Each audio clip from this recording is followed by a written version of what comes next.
দুই হাত ধরে রাখে তারই দুই নারী সহকর্মী। নারী যে নারীদের শত্রু এটা আরও একবার প্রমাণ হয়ে গেল। সারা দিন অনেক কাজ করে একটু ক্লান্ত হয়ে পড়েছিলাম, তাই খাওয়ার পর একটু বিশ্রাম নিতে গিয়েছিলাম, কিন্তু ভাবিনি ওটাই আমার শেষ বিশ্রাম। ছোট্ট একটা শরীর, 18 থেকে 20 জন পুরুষ, 113টা কামড়ের দাগ, 150 গ্রাম বীর্য। মমিতা দেবনাথ পশ্চিমবঙ্গের আরজিকার মেডিকেল কলেজের 30 বছর বয়সী একজন নারী চিকিৎসক। টানা 36 ঘন্টার আক্লান্ত ডিউটি শেষে মমিতা সেমিনার রুমে বিশ্রাম নিচ্ছিল। ঠিক এ সময় তাকে ধর্ষণ ও হত্যা করা হলো। নির্মম সেই মৃত্যুতে কর্তৃপক্ষ চালিয়ে নিতে চাইল আত্মহত্যা বলে। বোনটির শরীরে পাশবিক বর্বর আঘাতের চিহ্ন ছিল। ভাবতে পারেন একজন যুবতী সুস্থ মেয়েকে কতটা জোরে গলা চেপে ধরলে তার চোখের মণি দিয়ে রক্ত বেরিয়ে আসা সম্ভব।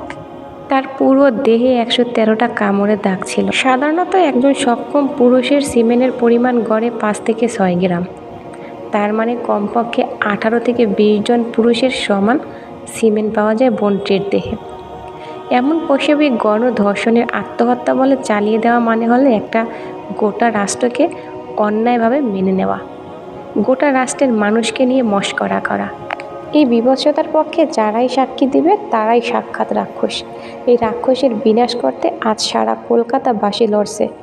আমি একজন বাঙালি, একজন বাংলাদেশি এবং একজন মানুষ হিসেবে এই অন্যায় ও জুলুমের তীব্র নিন্দা জানাচ্ছি এবং কলকাতার মৌমিতা দেবনাথ বোনের মতো খুনিদের এমন বিচার এমন হওয়া উচিত যেন কোনো নরপিশাচ এমন ঘটনা ঘটানোর আগে তার আত্মাটা কেঁপে ওঠে।